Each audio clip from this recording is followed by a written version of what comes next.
Ik ben Bernd Heijsma en ik werk hier bij Kielstra in Drachten. En ben een regulerings- en bestratingsbedrijf.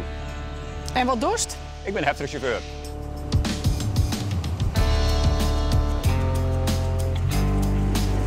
Hoe lang bist u al heftruckchauffeur? 40 jaar. Ik kom als Litsbroekje. Via mijn heid die werkt hier ik altijd al. Dus wij zijn echt wij zijn geen familie van Kielstra, maar zo viel het al zo'n beetje. En dan reed ik al naar huis mij. Dus het is eigenlijk met een paplepel eigenlijk al een beetje ingetten. Mooi werk. Mooi werk, schitterend. Ik ga altijd zijn 40 jaar mag genoeg wezen. De vrouw en ik hadden jaren beslist van het is nog een tijd om mij op te houden. Wat haast er mee op dan? Ja, ik hou ermee op je. Ik heb mij vervroegd pensioen. Dus Ja. dit is een van die laatste heftruckritjes? Dit is een van mijn laatste heftruckritjes, ja, inderdaad. Ja, het viel zo net. Ik ga altijd, de kerst mijn collega's vragen, ik ben iemand die altijd druk bezig ben. Ik ben, mijn werk is, mijn hobby, maar ja, wel een beetje. Ben, dat is een heel aparte man. Dat lijkt wel op een dure celbatterij kanientje, die gaat altijd terug.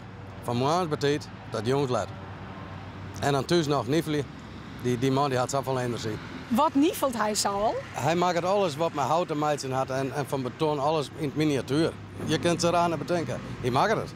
Nou, dan kan je hem zien van, dit is dan mijn hobby. Dit zijn alle miniatuurproducten die ik dus dan mijn schaal, zo'n muziekje, nijt een meidje. Een beetje als onting van dit bedrijf. En thuis is nog volle meer. Ja, dus had ik nog meer. Berend, wat is dit? Famke, dat zal ik je correct vertellen, dit is een rioolbuis. En als je hem dit zei iets moois jongen, ik hul iets moois thuis in de Roekenham.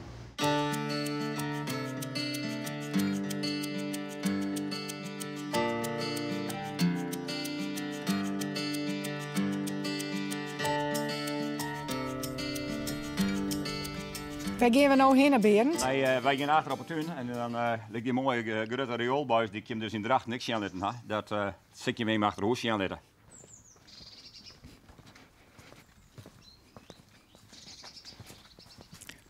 Wat is dit? Dit is hem. Dit is het tweede vakantiehoesje. Je hebt een vakantiehuis maken van een rioolbuis. En een rioolbuis. Dit is dus van hoesplakje voor de Pagen Babysitters. Wat een gezellig ding. Echt wel. Sure, je kan een mooie spannende verhalen die verteld worden. En dit is uniek iets. En dat is prachtig.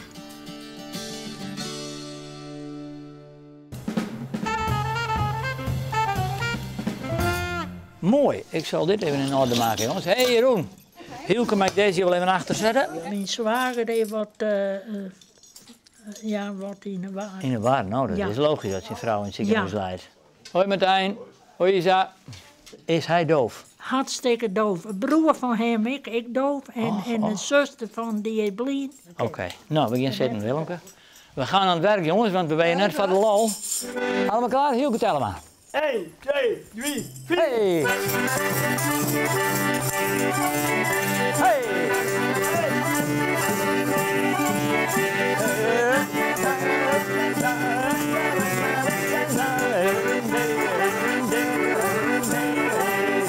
Mooi hè? Ja, het is elke man die wil een feest in de muziekschool. En de manier waarop dat ze muziek maakt, dat komt, vind ik, sabot van binnen wij. Dat vind ik het bijzondere. Dat vind ik heel bijzonder, echt weer.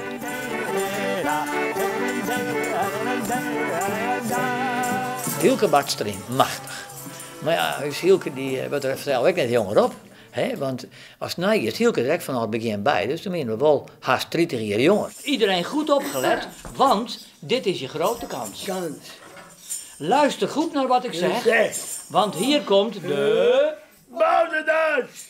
Iedereen goed opgelet, want het is je grote kans. Luister goed naar wat ik zeg, want hier komt de kabouterdans.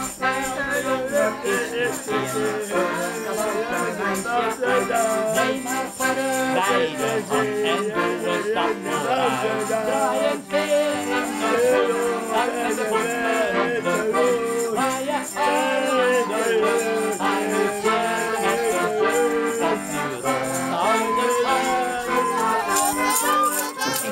ga van dansen, ik ga van muziek, ook leven, brouwerij. Zo ben ik.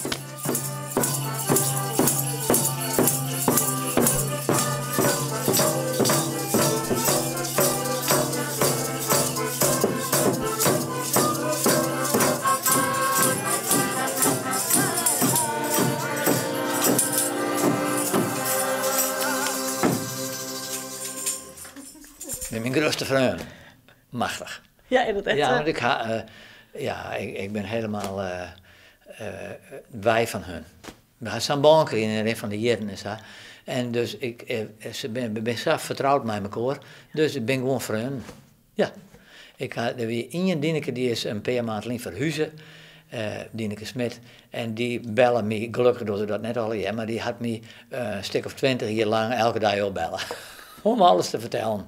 Of er bij wat wie, of ze fleurig wie, of dat er wat wie. Ik kwam alles te weten. 1, 2, 3, 4.